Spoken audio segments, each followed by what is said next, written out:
Ms. Herrera-Beutler. Thank you, Mr. Chairman, and my questions are going to be a little bit more directed to you as well. I really found it interesting in the survey you provided us. When 40% of our small businesses are not hiring as much as they could, we're not talking about, it's difficult to create new businesses, right? In my state legislature, I heard a lot, let's get new capital and expand. And I kept thinking, we need to protect the business owners who are currently, those small guys who are struggling right now should be our immediate focus. That's the quickest way to get job growth in our country. I have 13, 14% unemployment. I've had double-digit unemployment for 3 years now in my biggest counties. And it's because we're primarily a small business-based economy. And I was looking through these answers that they gave you. 79% said they were worried revenues or sales wouldn't be able to justify the new employees, right? So no one's going to buy what they're selling, so it's not worth it to expand. Worried about cash flow or ability to make payroll. I can tell you I've had a lot of small business owners who have not taken a paycheck in several years to keep their employees employed. Hard to find qualified employees, which alludes to your education component. And then worried about the potential cost of health care.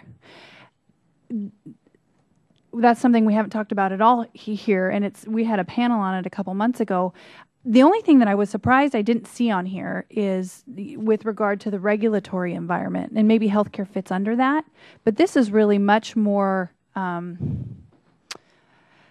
this is much more big picture. It's not this regulation or that regulation. Is that not something that even registered on with this part, or is that, or was it cloaked in the answers for these questions? I think it's overcome by the other answers. It's sort of under there somewhere, and when we've had larger sample sizes, it does show up, but it's a much smaller percentage than the items that get that specific. It's a regulation. Okay. Yeah. So going back to the certainty and the confidence issue, you had 3 suggestions or solutions. Each one of them could take us a significant amount of time. How do we stabilize the housing values? And education is obviously more of a state responsibility, but there are federal workforce programs that we could align, perhaps.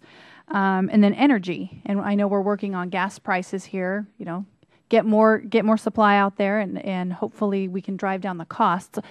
In getting to these 3, where would you suggest we start?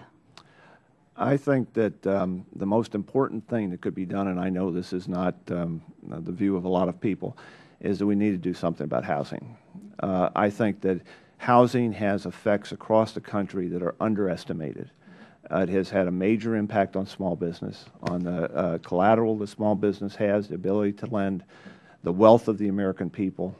And in terms of going forward, we have a broken housing finance system. I used to be a housing economist many years ago. And if you go back in history as to how housing was really stimulated, that has a tremendous impact on communities and on growth of small businesses and then on the country.